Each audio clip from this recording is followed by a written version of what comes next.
సుమన్ టీవీలో మీ business promotions కోసం ఈ కింది నెంబర్ను సంప్రదించగలరు.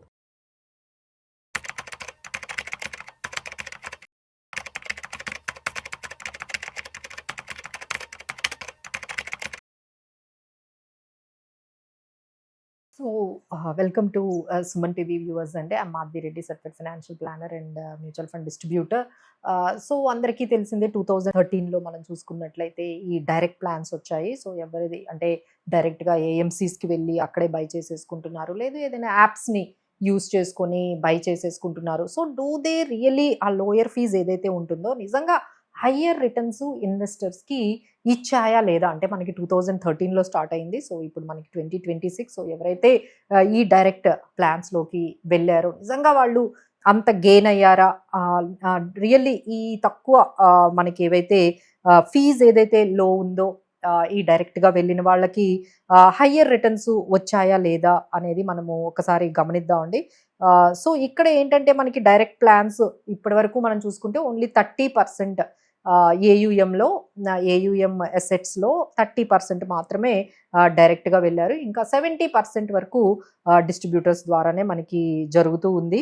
ఆ తర్వాత మనం చూసుకున్నట్లయితే కంపేర్ చేసుకుంటే ఇది ఎంత డిఫరెన్స్ ఉంటుంది అంటే స్కీమ్ బట్టి ఉంటుందండి. మనకి 1%, 1.5% ఇట్లా మనకి ఆ డిఫరెన్స్ అనేది కనిపిస్తూ ఉంటుంది. అంటే రెగ్యులర్ ప్లాన్లు డైరెక్ట్ ప్లాన్లు చూసుకుంటే దాదాపుగా రిటర్న్స్ చూసుకున్నట్లయితే ఒక 1% వస్తుంది. బట్ ఈ 1% మనం తక్కువ ఈ ఫీజ్ని కోసం మనం నిజంగా హయ్యర్ రిటర్న్స్ని గెయిన్ చేస్తున్నామా అంటే కాదనే చెప్పాలండి. ఎందుకంటే రీసెంట్గా ఈ హిడెన్ కాస్ట్లు అంటే ఏవైతే ఉంటాయో మనకి అంటే మనం ఏమనుకుంటాము, సో డైరెక్ట్ ప్లాన్స్లో ఎలాంటి కాస్ట్లు ఉండవు, మనకి చాలా తక్కువగా లో కాస్ట్లో మనకి ఈ మ్యూచువల్ ఫండ్లో ఇన్వెస్ట్మెంట్ అవుతుంది. బట్ అందులో ఒక హిడెన్ కాస్ట్ ఉందండి, that is called investor behaviour.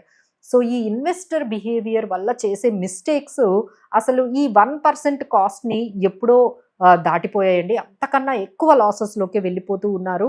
ఈ ఇన్వెస్టర్ జర్నీ ఎలా ఉంది అంటే ఒక యాప్ ఓపెన్ చేస్తున్నారు, స్కీమ్స్ బెస్ట్ రిటర్న్స్ ఏవైతే వచ్చాయో ఆ స్కీమ్స్ని సెలెక్ట్ చేసేసుకుంటూ ఉంటున్నారు. సో అక్కడ వాళ్ళు ఎక్కువగా ఓవర్ డైవర్సిఫికేషన్ చేసేసుకోవడం కానీ అసెట్ అలొకేషన్ కానీ మిస్ అవుతూ ఉన్నారు. సో ఇంకొకటి ఏంటంటే మార్కెట్ పడిపోతున్న టైంలో బాగా ప్యానిక్ అయిపోవడము, లేదు అంటే ఒక స్విచ్ అవ్వడము, అంటే ఒక స్కీమ్ నుంచి ఇంకొక స్కీమ్కి స్విచ్ అవ్వడము, తర్వాత గ్లోబల్ ఫండ్స్ బాగున్నాయి, లేకపోతే ఈ సెక్టార్ ఫండ్స్ బాగున్నాయి, థెమటిక్ ఫండ్స్ బాగున్నాయి, ఏవైతే రిటర్న్స్ ఎక్కువగా వచ్చాయో వాటి వైపు ఆ రిటర్న్స్ని చేస్ చేయడము. సో ఇలాంటి ఈ బిహేవియరల్ మిస్టేక్స్ చేయటం వల్లనే ఎక్కువ మనీ అనేది పోతుందండి. ఈ కాస్ట్ ఏది మేబీ 1% అయితే వీళ్ళు చేసే మిస్టేక్స్ ఏవైతే ఉన్నాయో వీటి వల్ల దాదాపుగా ఇక్కడ అంటే ఇన్వెస్టర్ బిహేవియర్ అనేది చాలా కంట్రోల్ చేసుకోవడం అనేది రియల్లీ టఫ్ అండి. ఈ రోజుల్లో ఇంత వాల్టిలిటీ ఉంటుంది, చాలా సైక్లికల్గా ఉంటున్నాయి, సెక్టార్ స్పెసిఫిక్గా ఉంటున్నాయి.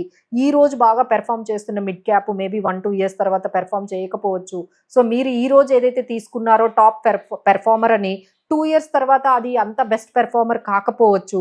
సో ఇలాంటి టైంలో అసలు ఎలాంటి ఏఎంసీస్కి వెళ్ళాలి, ఎలాంటి స్కీమ్స్లోకి వెళ్ళాలి, ఎక్కడ మనకి అసెట్ అలొకేషన్ జరుగుతుంది అనేది కంప్లీట్లీ మిస్ అయిపోతున్నారండి. దానివల్ల ఏమవుతుందంటే మ్యూచువల్ ఫండ్స్ నుంచి నెమ్మదిగా అందరూ కూడా ఎగ్జిట్ అయిపోతున్నారు, ఎస్ఐపీస్ మొదలు పెడుతున్నారు, బట్ డిఫరెంట్ రీజన్స్తో ఎగ్జిట్ కూడా అయిపోతున్నారు. సో దే ఆర్ మళ్ళీ స్విచ్ ఆఫ్ స్విచ్ ఆన్ అండి. అంటే కొన్ని రోజులు ఎస్ఐపీ చేస్తున్నారు, ఆపేస్తున్నారు, మళ్ళీ స్విచ్ ఆన్, మళ్ళీ స్విచ్ ఆఫ్, కొన్ని రోజులు ఆపేస్తూ ఉన్నారు. సో దీనివల్ల వాళ్ళ ఏదైతే ఈ కాస్ట్ ఏదైతే వాళ్ళకి మిగిలింది, మనం డైరెక్ట్గా వెళ్ళిపోయినందువల్ల మనకు ఒక 1% మిగిలింది అనుకున్నారో, బట్ ఈ ఆపర్చునిటీ కాస్ట్ మిస్ అయిపోతున్నారు, ఈ కాంపౌండింగ్ మిస్ అయిపోతూ ఉన్నారు. అసలు ఎస్ఐపి అనేది వర్కౌట్ అయ్యేది మీరు మార్కెట్స్ డౌన్ అవుతున్నప్పుడేనే ఎవరైతే కంటిన్యూగా ఇన్వెస్ట్ చేస్తారో వాళ్ళకు మాత్రమే ఎస్ఐపి అనేది బాగా వర్కౌట్ అవుతుందండి. బట్ బికాస్ ఆఫ్ ఫియర్ మీరు ఓన్గా చేసుకోవడం వల్ల ఇలాంటివన్నీ జరుగుతున్నాయి. Better to hold on very good ఒక ప్రొఫెషనల్ని, ఒక ట్రస్ట్ వర్ది అడ్వైజర్ని కానీ పెట్టుకున్నట్లయితే ఈ 1% ఏదైతే పే చేస్తున్నారో డెఫినెట్లీ ఇట్ విల్ వర్త్ అవుతుందండి. But it is all depend upon మీరు మంచి ఎక్స్పర్ట్స్ని కానీ ప్రొఫెషనల్స్ని కానీ మీరు లైక్ వాళ్ళతో జర్నీ చేసినట్లయితే మీకు టైంకి ఎలాంటి డెసిషన్స్ తీసుకోవాలి, ఇలాంటి ఫియర్ ఉన్నప్పుడు, మార్కెట్స్ పడిపోతున్నప్పుడు ఎలాంటి స్కీమ్స్లో ఉండాలి, ఎలాంటి ఏఎంసీస్ని మనము ట్రస్ట్ చేసుకోవచ్చు, ఎలాంటి చేంజెస్ చేసుకోవాలి, నిజంగా ఈ స్విచ్ అవసరమా, స్విచ్ అవసరం లేదా, కంటిన్యూస్ మానిటరింగ్ కానీ రివ్యూస్ కానీ అవన్నీ చేసుకున్న వాళ్ళతో మీరు కానీ వెళ్ళినట్లయితే అలానే మార్కెట్స్ పడిపోతున్నప్పుడు మీకు ప్యానిక్ అవ్వకుండా వాళ్ళు మిమ్మల్ని హ్యాండ్ హోల్డ్ చేస్తారండి.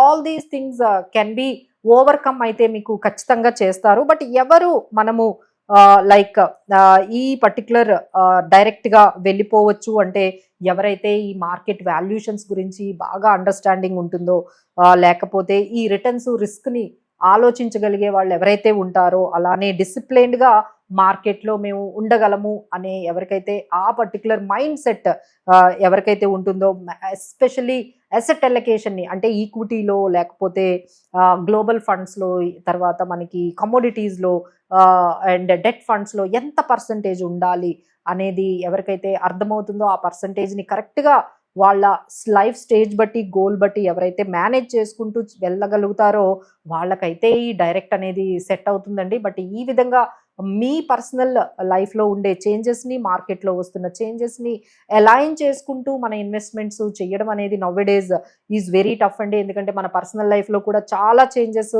చాలా అన్సర్టనిటీస్ వస్తున్నాయి. అలానే మార్కెట్లో కూడా చూస్తున్నాం కదండి, చాలా కొత్త కొత్త థీమ్స్ వస్తూ ఉన్నాయి. అలానే కొత్త ఛాలెంజెస్ కూడా మార్కెట్లో చాలా ఎక్కువగా డైనమిక్గా ఉన్నాయి. సో ఇలాంటి టైంలో ఈ 1% కోసం మీరు ఆలోచించకుండా better to hold on some good ప్రొఫెషనల్ని, ఒక అడ్వైజర్ని. ఈవెన్ దో 1% ఎక్కువైనా మీరు వాళ్ళనే హ్యాండ్ హోల్డ్ చేసుకోండి. ఎందుకంటే లైక్ ఈ 1% సేవ్ చేయడం కన్నా మీరు చేసే మిస్టేక్స్ వల్ల మీరు మిస్ అవుతున్న ఆపర్చునిటీస్ అయితే, మిస్ అవుతున్న వెల్త్ క్రియేషన్ స్ట్రాటజీస్ అయితే చాలానే ఉన్నాయండి. సో ఒక్కసారి అయితే ఆలోచించండి. ఎవరికైతే ఏవైతే ఈ స్ట్రాంగ్ మైండ్ సెట్, లేకపోతే మానిటరింగ్, రివ్యూ, ఈ డిసిప్లిన్డ్ ఇన్వెస్టింగ్, పేషెన్స్, ఇవి ఎవరికైతే ఉన్నాయో వాళ్ళకి మాత్రం సూట్ అవుతాయండి. Rest of the people better to engage one good professional help. So we are there to help you అండి. సో ఎవరికైనా ఇలాంటి హెల్ప్ కావాలి, మనకి ఒక అడ్వైజర్ ఉండాలి, సో మనకి టైంకి మానిటరింగ్, రివ్యూ చేస్తూ ఉండాలి, స్కీమ్ సెలెక్షన్ చేస్తూ ఉండాలి, ఈ స్విచ్చెస్ ఎప్పుడు అవసరం అవుతాయి అప్పుడు చేసి ఇలాంటి సర్వీసెస్, అలానే మనకి ఈ ఎస్ఐపీస్ ఒక్కొక్కసారి ఆగిపోతూ ఉంటాయి, మళ్ళీ దాన్ని రీస్టార్ట్ చేసుకోవడం, ఇలాంటి చాలా సర్వీసెస్ ఉంటాయండి. So better to engage one financial planners or personal financial అడ్వైజర్స్ని అయితే మీరు అప్రోచ్ అయితే బాగుంటుందండి. For these kind of services we are there to help you. Please do call us or WhatsApp us, and please do reach us. Thank you.